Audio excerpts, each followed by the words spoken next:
नमस्कार, news India आप देख रहे हैं। मैं आपके साथ सागर मिश्रा। शुरुआत बड़ी खबर के साथ। इस वक्त की बड़ी खबर, देहरादून की पटेल नगर में हुआ डबल मर्डर। दिव्य विहार इलाके में पति पत्नी की हत्या, आरोपी हरिद्वारी को पुलिस ने गिरफ्तार कर लिया। पैसों के विवाद को लेकर आरोपी ने हत्या की घटना को अंजाम दिया। दोनों मृतक पति पत्नी यूपी के निवासी थे। देर रात तवे से पीट पीट कर 2:30 बजे का वो वक्त था जब आरोपी ने पति और पत्नी को मौत के घाट उतारा। कहा यह जा रहा है कि महिला ने 2 शादी की थी और हक को लेकर यह लड़ाई हो रही थी। संवाददाता गौरव वासुदेव फोन लाइन पर पूरी जानकारी के साथ। गौरव, कहा जा रहा है कि देर रात यह घटना हुई, क्या वजह थी मैंने इस हत्या के पीछे? गौरव जी देखिए, मैं आपको बता दूं, ये जो सारा मामला है ये अभी तक जो है इसकी जो गुत्थी है वो अभी भी उलझी पड़ी है, क्योंकि पुलिस अभी स्पष्ट कारण जो है वो मीडिया के आगे नहीं रख पा रही है। हालांकि मौके से आरोपी को गिरफ्तार कर लिया गया था। जिस वक्त जो है अड़ोस पड़ोस के लोगों ने पुलिस को सूचना दी कि घर से बहुत तेज आवाजें आ रही है, जब पुलिस मौके पे पहुंची तो आरोपी खून से लथपथ हालत में था और उसे मौके से ही गिरफ्तार कर लिया गया था। जाहिर सी बात है कि ये बात सामने आ रही है कि जो मृतक महिला है उसकी 2 शादियों की बात सामने आ रही है, जिसको लेकर दोनों जो व्यक्ति हैं वो काफी लंबे समय से लड़ते आ रहे थे। अपनी जो औरत है उस पर अपना हक जताने के लिए पहले भी इनके बीच में कई बार विवाद हो चुका था। और कल जब ये तीनों लोग एक ही घर में मौजूद थे और तकरीबन बताया जा रहा है दोनों ही व्यक्तियों ने काफी ज्यादा शराब पी रखी थी, उसी के बीच में जो है आरोपी ने जो जिसमें रोटियां बनाई जा रही थी, रात के समय पे खाना बनाया जाता, वही तवा उठाकर दोनों पे हमला किया और जो है चेहरा बुरी तरीके से कुचल दिया गया। लेकिन आरोपी ने पूछताछ में क्या कोई बातें बताई है? जी देखिए, मैं आपको बता दूं कि आरोपी को जब गिरफ्तार किया गया था तब भी वो शराब के नशे में था और अभी उसके बाद से अपने बयान जो है वो लगातार बदल रहा है। हालांकि एसएसपी जन्मेजय खंडूरी का कहना है कि जल्द ही वो आज शाम तक इस पूरे मामले का खुलासा कर देंगे। चलिए, शुक्रिया गौरव पूरी जानकारी के लिए। वहीं पौड़ी के जिला अस्पताल परिसर में 2 गुलदारों की चहलकदमी से लोग दहशत में हैं। जिला अस्पताल परिसर में डॉक्टरों और कर्मचारियों के लिए बनाई गई आवासीय कॉलोनी में शनिवार शाम को 2 गुलदारों को घूमते देखा गया। तस्वीरें आप देखिए, जिसके बाद अस्पताल प्रशासन ने इसकी सूचना वन विभाग को दी। वन विभाग ने गुलदारों की लोकेशन जानने के लिए गश्त कर जांच अब शुरू कर दी। जगह जगह पिंजरे लगाए गए, फिर भी अस्पताल परिसर के लोग दहशत में हैं। देखिए तस्वीरें, लोग दहशत में हैं। 2 गुलदारों को देखने के बाद 1 महीने पहले भी इस तरह की तस्वीरें सामने आई थी अस्पताल के पास से ही, तब भी लोग दहशत में थे। लेकिन वन विभाग का यह कहना कि हम लगातार खोज रहे हैं। इधर जिला चिकित्सालय के आवासीय डॉक्टर के आवासीय परिसर में लगातार 2-3 दिनों से बाघ के बच्चे और कल रात में बड़े बाघ या उसकी माँ होगी या जो भी होगी वो भी कल नजर आया। यहाँ पर हम लोगों ने वन विभाग को इसकी सूचना दी। वन विभाग ने भी कल वहाँ पर पिंजरा वगैरह लगाया है, वो अपनी तरफ से अपनी कार्रवाई कर रहे हैं, बट अभी तक कोई भी बाघ पकड़ा नहीं गया है। हमने इस दरम्यान नगर पालिका अध्यक्ष को भी ये लिख करके लेटर दिया है कि यहाँ जो आवारा कुत्ते वगैरह घूम रहे हैं आवासीय परिसर में या जिला चिकित्सालय के आसपास, इनकी भी कुछ व्यवस्था बनाई जाए ताकि वो जो बाघ आ रहे हैं उस जानवर की वजह से ही शायद आ रहे होंगे, तथा जो भी आसपास के जंगली इलाकों में घास वगैरह भी काफी बढ़ गया है उसके लिए भी हमने उनसे बात की है। नगर पालिका अध्यक्ष से खुद भी मैंने फोन करके उनसे बात की है कि इसकी कटाई करवाए और आवारा कुत्तों को यहाँ से हटाए। ही वन विभाग को गुलदार दिखाई देने की सूचना प्राप्त हुई, वैसे ही वन क्षेत्र अधिकारी महोदय के निर्देशानुसार वहाँ पे शाम को रात को नियमित रूप से गश्त की जा रही है रेस्क्यू टीम के द्वारा और वहाँ पे पिंजरा भी लगा दिया गया है वन विभाग के द्वारा। और आज भी उसके गुलदार के संबंध में नियमित रूप से गश्त की जाएगी रात को। वहीं इधर हरिद्वार की बिरान कलियर में बीती देर रात एक बाइक सवार पर गुलदार ने हमला कर दिया, जिससे उस बाइक सवार की मौत हो गई। घटना की जानकारी मिलते ही पुलिस बल और वन विभाग की टीम मौके पर पहुंची और मामले की जांच में जुट गई। मौके पर आसपास के ग्रामीण भी काफी तादाद में इकट्ठे हो गए। शुरुआती जांच और बाइक सवार की गर्दन पर बड़े जख्म से यह पता चला है कि हमला करने वाला जानवर गुलदार ही होगा। मृतक बाइक सवार माजरी का रहने वाला था, जो डाडा जलालपुर से बाइक से घर लौट रहा था। उसी दौरान ये घटना, ग्रामीणों में आक्रोश भी देखा गया। ग्रामीणों ने जमकर नारे लगाए।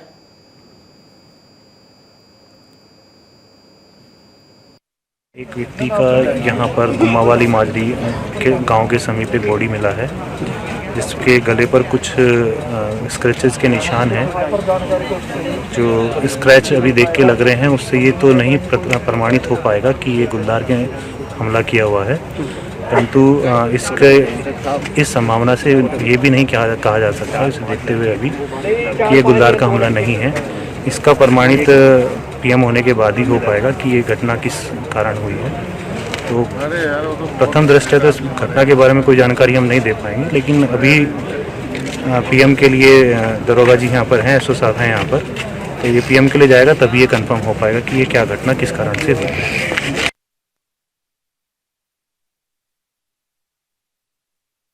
11 बजे मैं यहाँ से गाड़ी लेके निकला, ठीक है। उस समय 2 लड़कियाँ मुझे यहाँ मिली जो हमारे गांव की रहने वाली है, माजरी गांव की, ठीक है।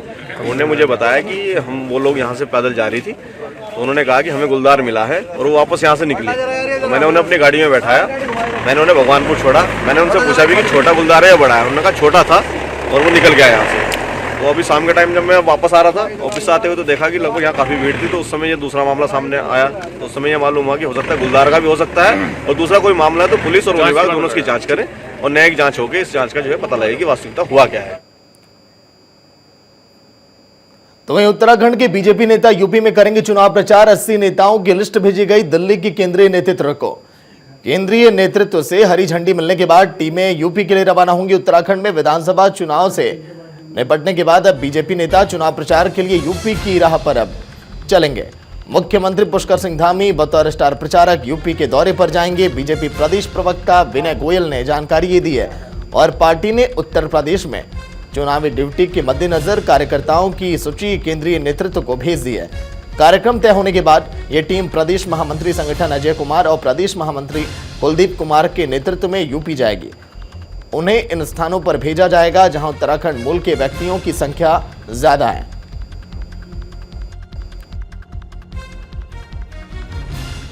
लोकतंत्र में सबसे बड़ा उत्सव होते हैं और इसमें भारतीय जनता पार्टी पूरे परिवार की तरह से काम करती है और अपने परिवार के सभी कार्यकर्ताओं के साथ पूरे मनोयोग से इसमें भाग लेती है। उत्तराखंड में हमारे चुनाव संपन्न हो चुके हैं जो कि भारतीय जनता पार्टी भारी बहुमत से जीतने जा रही है। अब हमारे कार्यकर्ता अपने पड़ोसी राज्य उत्तर प्रदेश में जहाँ के अगले कुछ चरणों में चुनाव होने हैं वहाँ भी अपने जो अनुभव हैं और जो अपनी योग्यता है उसका लाभ देने के लिए पड़ोसी राज्य में जाएंगे। हमारे प्रदेश के महामंत्री संगठन श्री अजय कुमार जी और अन्य जो हमारे वरिष्ठ पदाधिकारी हैं उनके नेतृत्व में हमारे बड़ी संख्या में कार्यकर्ता अंतिम चरण तक के मतदान के लिए उत्तर प्रदेश जाएंगे। तो चलिए, देहरादून से रोहित और हरिद्वार से संजय लाइव जुड़ गए हैं पूरी जानकारी के साथ। रोहित, पहले आपके पास आऊंगा। जिम्मेदारियां 14 फरवरी को मतदान संपन्न हो चुका है उत्तराखंड में और उसके बाद अब जिम्मेदारी नेताओं को दी जा रही है कि कैसे उत्तराखंड के नेता जाकर यूपी के लोगों को अब लुभाएं और वोट बैंक में बड़ी भूमिका निभाएं। रोहित जी बिल्कुल, देखिए चूंकि उत्तराखंड में जो मतदान है वो दूसरे चरण में ही संपन्न हो चुका है। अब चूंकि 19-20 दिन का समय जो है मतगणना के लिए बाकी है, इस समय जो तमाम संगठन के नेता हैं भारतीय जनता पार्टी के या फिर कैबिनेट मंत्री हैं या फिर जो तमाम प्रत्याशी हैं और कद्दावर नेता हैं, ये सभी लोग इस समय खाली हैं, फ्री हैं, अभी कोई इनके पास विशेष काम नहीं है। तो लिहाजा भारतीय जनता पार्टी का जो संगठन का नेतृत्व है, हाईकमान, उसने इन तमाम नेताओं की जिम्मेदारी तय की है और जो भारतीय जनता पार्टी के जो संगठन महामंत्री हैं अजय कुमार, उनके द्वारा एक 80 नेताओं की सूची बनाई गई है जिसमें मुख्यमंत्री पुष्कर सिंह धामी सबसे बड़े स्टार प्रचारक के तौर पर उत्तर प्रदेश में चुनाव प्रचार करेंगे। उसके साथ ही बीजेपी के प्रदेश अध्यक्ष, बीजेपी के जो प्रदेश महामंत्री हैं सुरेश भट्ट, कुलदीप कुमार या फिर अन्य जो पदाधिकारी हैं, उन तमाम लोगों की लिस्ट बनाई गई है। जितने भी कैबिनेट मंत्री हैं उनकी सूची बनाई गई है और कुल मिला के 80 नेताओं की लिस्ट बनाई गई है जिसमें पदाधिकारी होंगे, मंत्री स्तर के लोग होंगे, मुख्यमंत्री स्वयं होंगे, प्रदेश अध्यक्ष होंगे और कुछ और जिला अध्यक्षों और कार्यकर्ताओं को भी इसमें शामिल किया गया है। और साफ तौर पर देखिए, यहाँ पर जो भारतीय जनता पार्टी का जो केंद्रीय नेतृत्व है वो चाहता है कि उत्तराखंड, चूंकि उत्तराखंड से बहुत सारे लोग ऐसे हैं, करीब लाखों की संख्या में, जो उत्तर प्रदेश में रहते हैं, जो गढ़वाली और कुमाऊनी मूल के हैं और जो जिनका पहचान पत्र उत्तर प्रदेश का बना है। तो अब जो भारतीय जनता पार्टी है वो चाहती है कि यहाँ के जो कुमाऊं संजय, मंडल मैं के आपसे नेता जानना हैं चाहूंगा कि वो कौन कुमाऊं सी बाहुल्य ऐसी क्षेत्र सीटें में हैं जाए जहां और पर जो उत्तराखंड के रहने वाले लोगों का प्रभाव है और वहां पर बीजेपी के नेता पहले पहुंचेंगे? संजय, तौर पर जो उत्तराखंड के लोग हैं वो कहीं ना कहीं यूपी के कई हिस्सों में रहते हैं। अगर लखनऊ की बात की जाए या अन्य क्षेत्र की बात की जाए तो वहां तमाम उत्तराखंड के लोग रहते हैं, जिस पर कहीं ना कहीं सीधा सीधा असर पड़ेगा। हालांकि अब उत्तर प्रदेश में चौथे चरण का चुनाव होना है, तो इसी को लेकर जो भारतीय जनता पार्टी के स्टार प्रचारक है वो कहीं ना कहीं अब यूपी में प्रचार करेंगे। आपने देखा है कि जिस तरह से उत्तराखंड में चुनाव थे तो कहीं ना कहीं जो तमाम जो राज्य के बड़े नेता थे वो उत्तराखंड रुक कर रहे थे। वहीं अब 80 नेताओं की सूची बनाई गई है, हालांकि केंद्रीय नेतृत्व को भेजी गई है, अभी हरी झंडी मिलना बाकी है। और सबसे बड़ी बात, जिस तरह से उत्तराखंड में मुख्यमंत्री पुष्कर सिंह धामी भी है, वो भी कहीं ना कहीं स्टार प्रचारक के तौर पर यूपी में अब काम करेंगे। हालांकि अब तमाम जो बड़े चेहरे हैं वो यूपी का रुख करेंगे, तो वहीं कहीं ना कहीं अपना डेरा डालेंगे। तो साफ कहा जा सकता है सागर की भारतीय जनता पार्टी कोई भी ऐसी कसर नहीं छोड़ना चाहती। जिस तरह से उत्तराखंड में 60 पार का नारा था, तो कहीं ना कहीं उत्तर प्रदेश में भी यही बात है। तो इसी को लेकर तमाम जो तैयारी है भारतीय जनता पार्टी की वो चरम पर है और अपनी तैयारी को लेकर अब प्रचार भी पूरी तरीके से शुरू हो गया है। बिल्कुल, ये 80 चेहरे रोहित संजय क्या कमाल कर पाएंगे ये तो आने वाला वक्त बताएगा। बने रहिएगा, लौट कर आऊंगा। वहीं उत्तराखंड के पूर्व मुख्यमंत्री हरीश रावत पर बीजेपी का बड़ा हमला। कैबिनेट मंत्री सुबोध उनियाल ने हरीश रावत पर हमला किया। 3 साल पहले ही हरीश रावत को दी थी घर पर बैठने की सलाह। सुबोध उनियाल ने कहा हरीश रावत का लालकुआं से चुनाव जीतना भी है मुश्किल। सुबोध उनियाल ने कहा तो हरीश रावत पर निशाना। उम्र को लेकर कई बार बीजेपी के नेताओं ने हरीश रावत पर हमला बुलाया। सुनिए आप। और दूसरी बात जो उन्होंने घर बैठने की बात की, मैं तो उनको पिछले 3-4 साल से लगातार सलाह दे रहा हूँ कि आपको घर बैठ जाना चाहिए।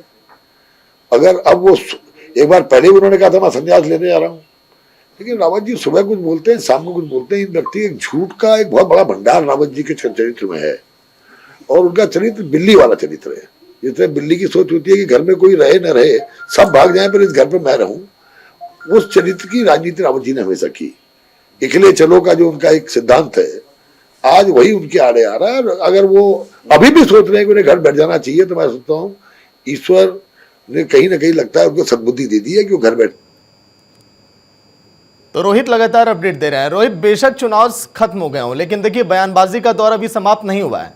ये कह रहे हैं बीजेपी के नेता कि एक चालाक बिल्ली की तरह है, रात में कुछ और बोलते हैं, सुबह तक बातें इनकी बदल जाती हैं। इस तरह के बयान भी दिए गए। रोहित,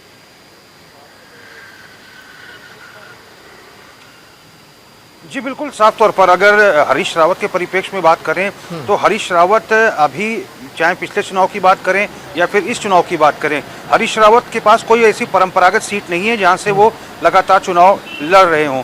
अगर हम कांग्रेस के ही अन्य बड़े नेताओं की बात करें, नेता प्रतिपक्ष प्रीतम सिंह की बात करें, तो वो चक्राता विधानसभा सीट से चुनाव लड़ते हैं। वो उनकी परंपरागत सीट है। गणेश गोदियाल जो कि कांग्रेस के प्रदेश अध्यक्ष हैं, उनकी परंपरागत सीट जो है श्रीनगर है, वो वहीं से चुनाव लड़ते हैं। इस बार भी यहाँ वहीं से चुनाव लड़ रहे हैं।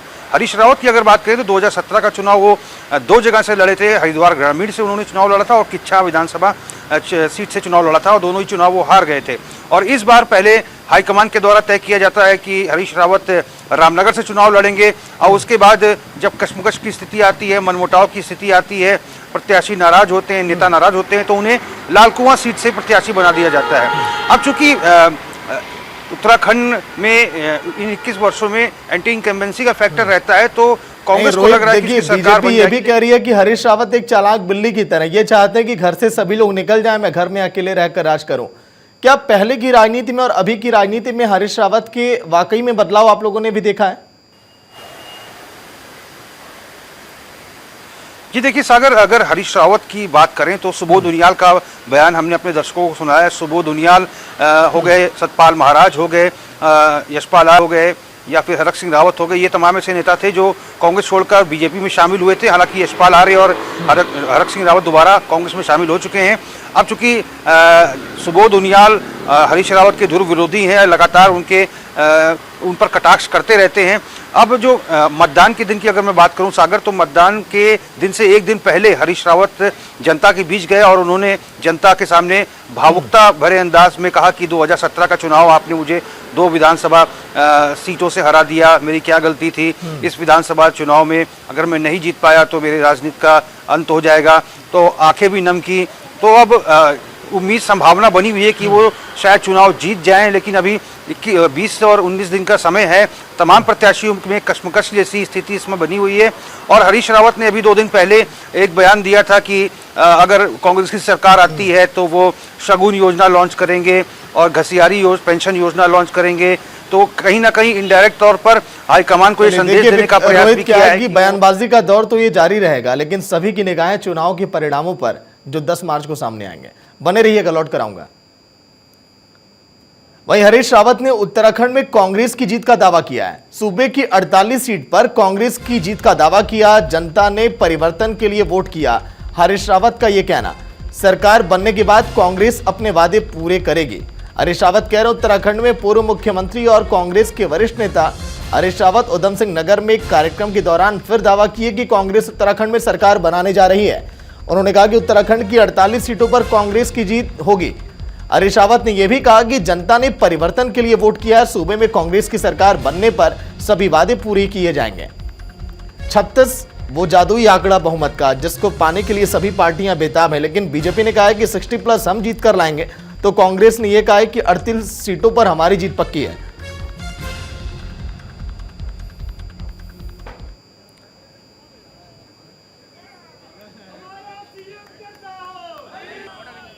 लोगों को संदेह है भाजपा पर,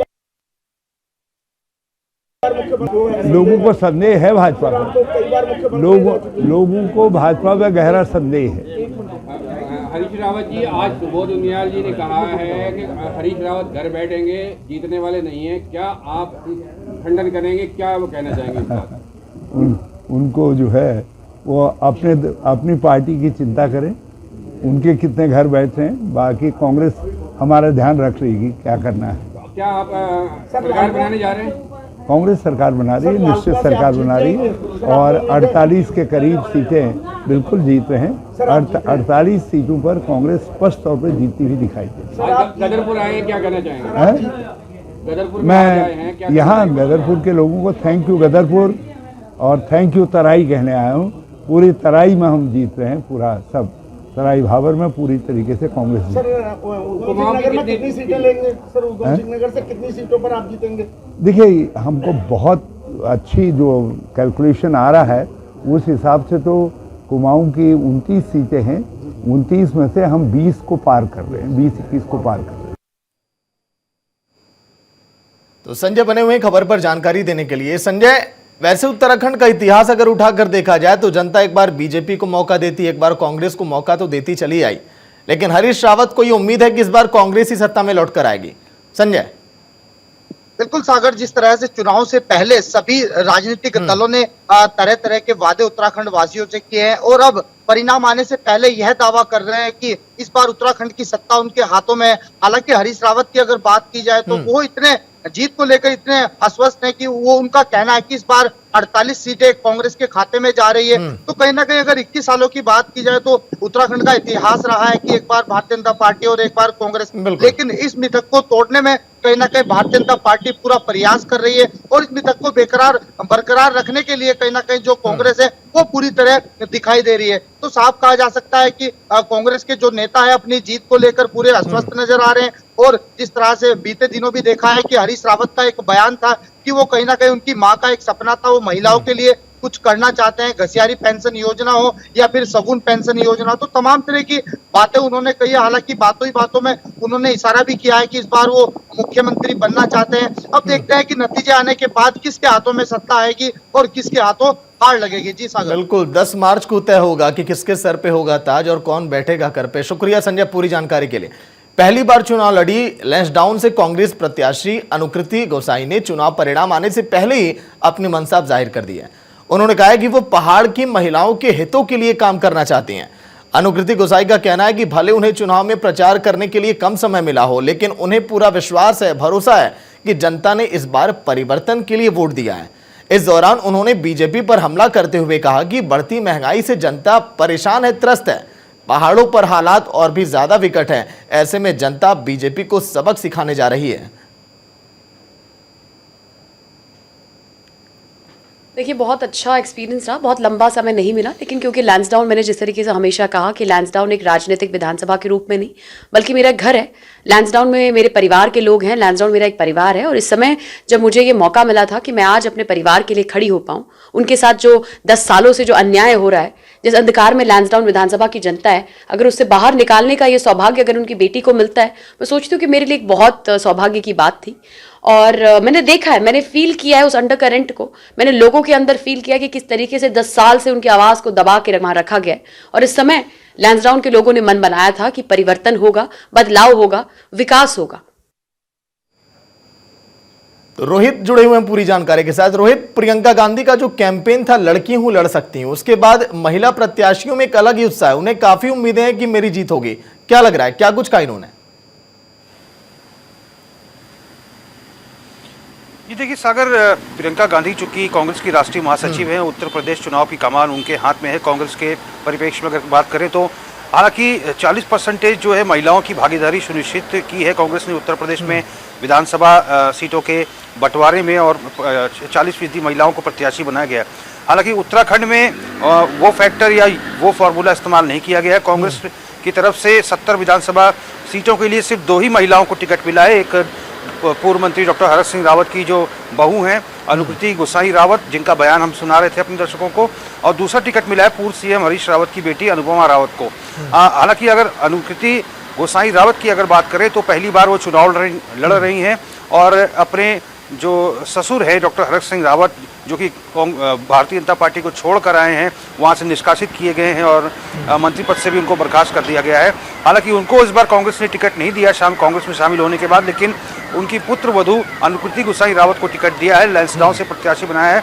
अब चूंकि चुनाव प्रचार के लिए अनुकृति गोसाई देखिए, अनुकृति की टिकट के लिए ही हरक सिंह रावत ने बीजेपी से बगावत करने की ठान ली थी, और इसीलिए शायद उन पर फैसला भी लिया, एक्शन भी लिया बीजेपी ने। ऐसे में क्या वाकई में अनुकृति का दबदबा दिखाई दे रहा है क्या ग्राउंड पर?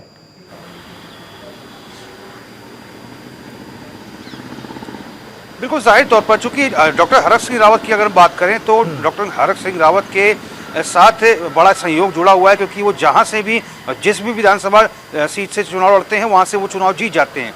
तो जाहिर तौर पर पीछे से कहीं ना कहीं डॉक्टर हरक सिंह रावत अपनी पुत्रवधू को जिताने का पूरा प्रयास कर रहे हैं, और लगातार जनसंपर्क और डोर टू डोर कैंपेनिंग में भी डॉक्टर हरक सिंह रावत ने अपनी पुत्रवधू के लिए प्रचार प्रसार किया है, और चुनाव जीतने में डॉक्टर हरक सिंह रावत को महारत हासिल है। और इस बार चूंकि कांग्रेस में शामिल होने के बाद उन्हें टिकट नहीं मिला, लेकिन उनकी पुत्रवधू को मिला है, उनके साथ कुछ और डील हुई है कांग्रेस के भीतर। लेकिन अब चूंकि पूरा प्रयास हो रहा है कि चूंकि 2 ही महिलाओं को टिकट मिला है, डॉक्टर हरक सिंह रावत की पुत्रवधू और पूर्व सीएम हरीश रावत की जो बेटी हैं अनुपमा रावत, तो कांग्रेस का पूरा प्रयास है कि जो 2 महिलाओं चलिए रोहित, देखिए इनकी किस्मत तो ईवीएम मशीन में कैद है। अब 10 मार्च को नतीजे आएंगे तो पता चलेगा कि इन्होंने कितनी मेहनत की और इनकी मेहनत कितनी रंग लाई। शुक्रिया पूरी जानकारी के लिए। अल्मोड़ा के लोगों के लिए बड़ी खुशखबरी, जल्द शुरू होगी हेली सेवा। पिथौरागढ़ और देहरादून के लिए शुरू होगी हेली सेवा। अधिकारियों ने टाडिक हेलीपैड का निरीक्षण किया, हेलीपैड की खामियों को दूर करने का निर्देश भी दिया गया, और अल्मोड़ा में हेली सेवा शुरू करने की कवायद अब तेज हो गई है। भारत सरकार की नागरिक उड्डयन मंत्रालय की टीम ने अल्मोड़ा के टाडिक हेलीपैड का निरीक्षण किया। टीम ने निरीक्षण कर सभी खामियों को दूर करने के निर्देश भी जिला प्रशासन को दिए हैं। उप जिलाधिकारी गोपाल सिंह चौहान ने बताया कि ट्रायल सफल होने के बाद जल्द पिथौरागढ़ और देहरादून के लिए हेली सेवा शुरू हो सकती है।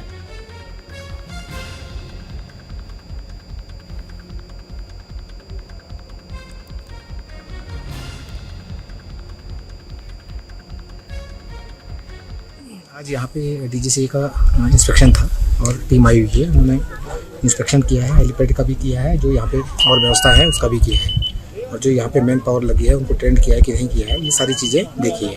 तो पूरा इंस्पेक्शन हो गया है, और इसके बाद अब देखते हैं अगर कहीं कोई कमी होगी तो जो टीम आई है वो लिख के देगी और जो कमियों को पूरा किया जाएगा। फिलहाल इंस्पेक्शन हो गई। आज यहाँ पे डीजीसीए का बदलते मौसम की वजह से इन दिनों देहरादून के अस्पतालों में मरीजों की संख्या लगातार बढ़ती चली जा रही है। खांसी, जुकाम, बुखार और फंगल इन्फेक्शन से लोग परेशान हैं।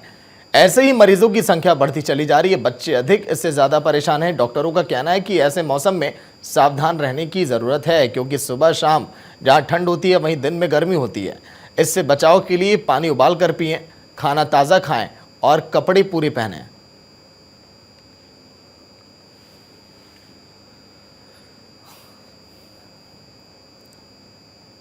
हरिद्वार के शिवालिक नगर में इन दिनों राहगीरों को जाम की समस्या से दो चार होना पड़ रहा है। दरअसल जब से शिवालिक नगर में वी-मार्ट खुला, वहां पार्किंग की व्यवस्था ना होने की वजह से जाम जैसे हालात पैदा हो जाते हैं।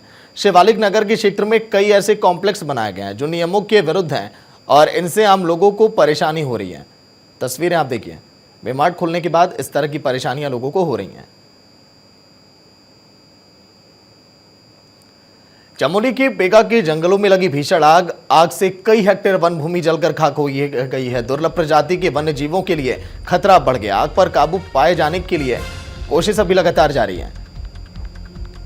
जंगली जानवरों को भी खतरा। आग से कई हेक्टेयर वन भूमि जलकर राख। एक तरफ आग के लपटों की तस्वीरें, क्योंकि कई इलाकों को अपनी चपेट में यह आग लेते जा रहा है।